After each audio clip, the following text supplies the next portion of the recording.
Icon Audio Arts. Heidi, written by Johanna Spyri.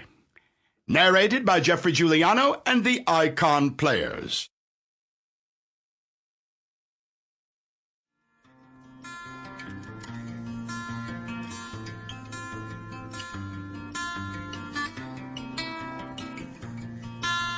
If you've ever longed to see the Swiss mountain slopes, hear the story of Heidi.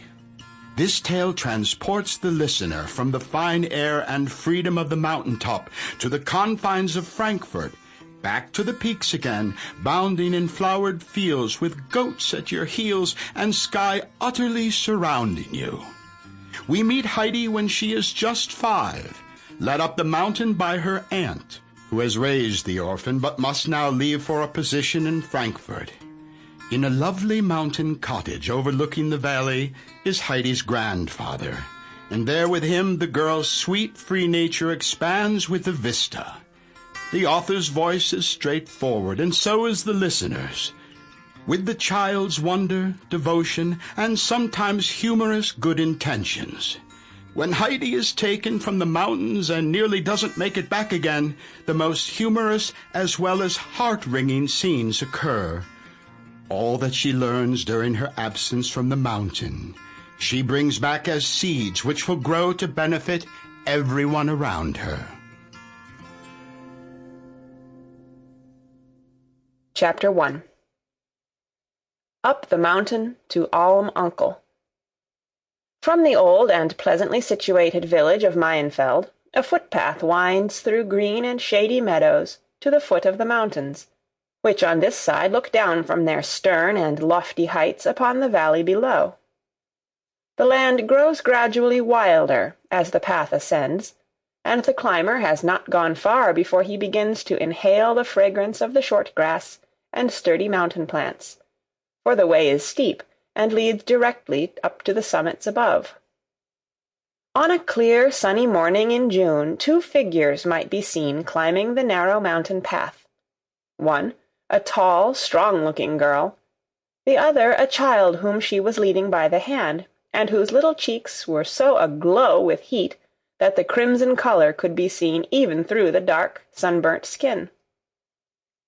And this was hardly to be wondered at, for in spite of the hot June sun, the child was clothed as if to keep off the bitterest frost. She did not look more than 5 years old, if as much. But what her natural figure was like, it would have been hard to say, for she had apparently 2, if not 3 dresses, one above the other, and over these a thick red woolen shawl wound round about her, so that the little body presented a shapeless appearance as, with its small feet shod in thick, nailed mountain shoes, it slowly and laboriously plodded its way up in the heat. The 2 must have left the valley a good hour's walk behind them when they came to the hamlet known as Dorfli, which is situated halfway up the mountain. Here the wayfarers met with greetings from all sides, some calling to them from windows, some from open doors, others from outside, for the elder girl was now in her old home. She did not, however, pause in her walk to respond to her friends' welcoming cries and questions, but passed on without stopping for a moment until she reached the last of the scattered houses of the hamlet. Here a voice called to her from the door. "Wait a moment, Dete. If you are going up higher, I will come with you."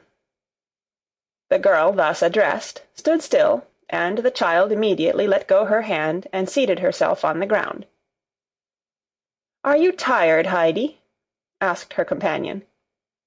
"No, I am hot," answered the child. "We shall soon get to the top now. You must walk bravely on a little longer, and take good long steps, and in another hour we shall be there," said Dete in an encouraging voice.